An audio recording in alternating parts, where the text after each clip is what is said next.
first, let's go to the Raw roster. You've got your champions. Big E is going to be staying on Raw. Raw Tag Team Champions RK Bro. United States Champion Damian Priest. The SmackDown Women's Champion Becky Lynch is there. The Women's Tag Team Champions Rhea Ripley and Nikki ASH, they're there. And then you have 24/7 Champion Reggie. Here's how the rest of the roster kind of shakes out. Bianca Belair, Edge, Keith Bearcat Lee. I'm still not sure about the nickname, but I get it. Rey and Dominic Mysterio, Austin Theory, Akira Tozawa, Alpha Academy, Apollo Crews, and Commander Aziz, Doudrop, Drake Maverick, John Morrison, Nia Jax, R-Truth, T-Bar, Zelina Vega, Bobby Lashley, Seth Rollins, Kevin Owens, AJ Styles, and Omos, Street Profits, Finn Balor, Karrion Kross, Alexa Bliss, Gable Stevenson, Carmella, Liv Morgan, Dana Brooke, Dolph Ziggler, Robert Roode, Jackson Riker, Veer, Liv Morgan, Mia Yim, Tamina, Tegan Knox, Shelton Benjamin, Cedric Alexander, and The Miz. That is your entire Monday Night Raw roster. And it looks really good, just in terms of on paper. I'm not going to run through the names again, but I'm going to break these things down into 4 tiers. It was originally 3, but then I thought about it. Like, the 4th tier belongs to the bad ones. And it's not bad in the sense of like, oh, yeah, they're bad wrestlers, but they're bad in the sense that they are booked poorly or they're involved in something that they shouldn't really be in and shouldn't exist in my world. And obviously your top tier is going to consist of your top champions. But here's the thing with Raw. You've got some really good top draws with your 2 primary champions and 1/2 of your tag team champions. And let's break that down. Your top tier, obviously, it's Big E. He's your WWE champion. He's going to be embroiled with a feud with either Bobby Lashley or Seth Rollins, 2 other top tier guys. It evens out, too, because you got Kevin Owens, who could potentially fight for the Universal title because of the reputation he's built as a top tier guy. Becky Lynch, Bianca Belair, their feud is still going to be going on over the next several weeks and months, probably, because there's nobody else that's really been built up to be a top-tier women's division wrestler. There are some that kind of get close, and keyword is get very close.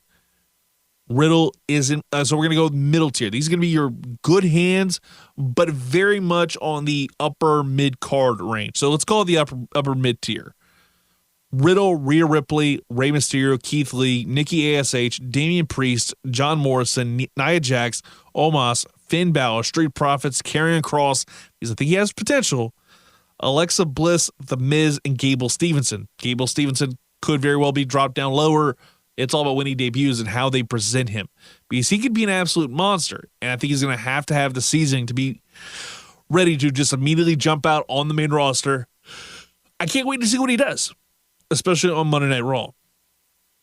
But your middle tier is a little bit more interesting because you've got guys that can absolutely go. I didn't put Dominic Mysterio in there. I am going to put him in the lower middle tier. I'll go ahead and just say that right off the gate. Rey Mysterio, obviously, he's such a huge draw. I think that alone puts him in that middle tier. He's a veteran of the game. He handles his business the right way. Keith Lee, he has so much potential. The Bearcat gimmick is what it is, but he puts together really good matches, and his character is going to be shining a lot more. Damian Priest, obviously a United States champion. He could very well compete with half the roster right now just based off of how it's all set up. John Morrison, Finn Balor, Karrion Kross, The Miz. Like, these guys could compete for the United States Championship if you wanted to. Obviously, here's the thing. These upper mid-card guys like Finn Balor, they could move up in those, like, upper tier, but they aren't necessarily at that top level right now. Finn Balor's one that's probably going to be floating around. I can't put him as a top tier guy because they haven't necessarily booked him as top tier as they did in NXT. He's not quite ready for the prime time. Like, he is getting there. It is just going to take some time. Your lower middle tier is Liv Morgan, Tegan Knox, Shelton Benjamin, Cedric Alexander, Dolph Ziggler, Robert Roode, Carmella, and Mia Yim. All these are really good hands. It just feels like they could very well be lost in the shuffle because of all that you have in that middle tier. That middle tier has so much potential. They're really good hands and could be guys that get the opportunity for a title shot more. I think Doudrop also should be in consideration for that. I didn't write that down, but I think Dewdrop 100% feels like a lower middle tier. She's going to be built up slowly over this next year, and she could be probably middle, like upper mid tier. Then we get to the geeks, and I'm putting geeks here more of, especially on Raw. It's the entire 24/7 division. Austin Theory, Reggie, R-Truth, Akira Tozawa, Otis, and Chad Gable, T-Bar, Zelina Vega, Drake Maverick, Tamina, Dana Brooke, Jackson Riker, Veer. Not a knock against any of them. It's just I can't get into the way they've booked some of these guys. Like R-Truth, Drake Maverick, Reggie, I get. Akira Tozawa, I get. But Otis and Chad Gable haven't done a damn thing. They've been teaming forever. And it's tough for me to kind of say, hey, this is going to be the wave of the future. I don't want to see that. I don't see those guys taking over. Austin Theory, he's very young, and I don't know how he's going to do post the way, because he feels like he'd work well with the stable, but they're putting him in a tough position right out the gate, going as a single star, and it's a very weird heel type thing that they're doing with him. That's probably going to last 2 weeks, and then you figure out what you're going to do with him. He's probably going to be lost in the shuffle. At least that's how I see it. But when it comes to the SmackDown roster, I think that one's a lot more interesting because you don't have as much top-heavy talent, because all your champions, I think, are definitely deserving of top tier. And you've got Roman Reigns, your SmackDown Tag Team Champs, the Usos, the Bloodline stays around, Charlotte Flair, and Shinsuke Nakamura. The rest of the roster, you've got Drew McIntyre, Kofi, and Xavier Woods. Those two are both on the blue brand again. Then you have Happy Corbin and Madcap Moss, which is shaking my head worthy. Then you got Hit Row, I was definitely surprised at. Naomi, Jeff Hardy, Aaliyah, Drew Gulak, Mace, Mansoor, Mustafa Ali, Tony Storm, Sasha Banks, Rick Boogs, Sheamus, Xia Li, Shayna Baszler, Viking Raiders, Ricochet, Humberto Carrillo, and Angel Garza, Cesaro, Sami Zayn, Ridge Holland, Natalya, Jinder Mahal, and Shanky. Again, definitely heavy on the geek level. I don't think controversial here. This is like geek heavy. You got Mansoor, Mace, Mustafa Ali, Drew Gulak, Aaliyah, Rick Boogs. And Aaliyah, I think she has so much opportunity to move up because she has no like floor right now. That's why I put her in geek, because she's going to be more of a lower tier person right away. Could very well get lost in the shuffle. Rick Boogs, I love the character, but it feels so much like it's a older gimmick. And he's not that great of a wrestler. It's just sheerly the gimmick of the dude playing guitar. It's very Man Mountain Rock, and in a bad way. Then you have Madcap Moss again. Mentioned him a second ago. You got Ricochet, and it's more because how he's been booked. Again, this is more not opinion-based, because I think Ricochet is a hell of a hand. But it's just the fact that he has been booked consistently like a geek, or booked towards the bottom of the card to where it's very tough for me to outright say, hey, he's going to be the star of the future. Humberto Carrillo and Angel Garza and Shanky all get in that geek tier range. Now, when it comes to the top tier, it's very tough to crack that in my mind. I think there's 5 or 6 guys that are going to be your top stars.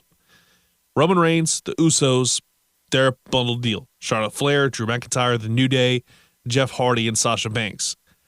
I think I'm putting Jeff Hardy in top tier because he's still getting over as hell, and I think they're going to book him really strong as he gets started.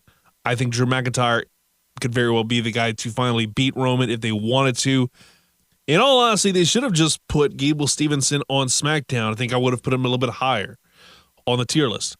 Middle tier list for me, the upper mid is going to be Shinsuke, Happy Corbin, Hit Row, because all 4 of those guys have done a great job in NXT. Now I want to see how things go when they're called up. Sheamus, Xia Li and Shayna Baszler need to be a tag team sooner rather than later, because I think those two would work well together. Speaking of Shayna Baszler, she's in the upper mid. Viking Raiders have had a really good year. Yes, they haven't been booked a whole like major amount, but they've done enough. Naomi, I'm putting her in the upper mid tier, but could probably drop down lower. Tony Storm, she's being built up strong. Cesaro, always going to be one of the best hands you have in the company. Sami Zayn, ditto. and also a really great mind. The lower and mid tier is so small because I think the geek tier is so large, and that's what hurts, I think, SmackDown overall. Now, of course, they can book it as the land of opportunity again like they did in 2016 and 17, but I don't see that happening. And it's more because of the fact that I probably would put my money on these four, probably these 3 or 4 getting lost in the shuffle. One of them will move up, but I feel like a lot of them will kind of stay and stand pat. It's Jinder, Shotzi, and Natalya. You have no idea what's going on with Shotzi. You got rid of her tag team just for a women's championship match. How is that going to go? That's the other question. But now you're also trying to figure out what you're going to do with, Jinder Mahal now that he just has Shank. He doesn't have Veer with him, which is also just strange. Natalya's a veteran. She's, and again, one of the best hands in wrestling in terms of like women's division, especially. But she's done nothing. Like outside of winning the women's tag team titles, now she's broken up from her partner. So it's like the women's tag team division is about as meaningless as the letter G in lasagna. It means like less than nothing right now. And that's not what you want, but it's just how it is. I think at the end of the day, WWE set themselves up to where Raw is a much stronger show. I think going forward, now you got to be able to like deliver and have good storylines over the next several hours, the next several weeks and months.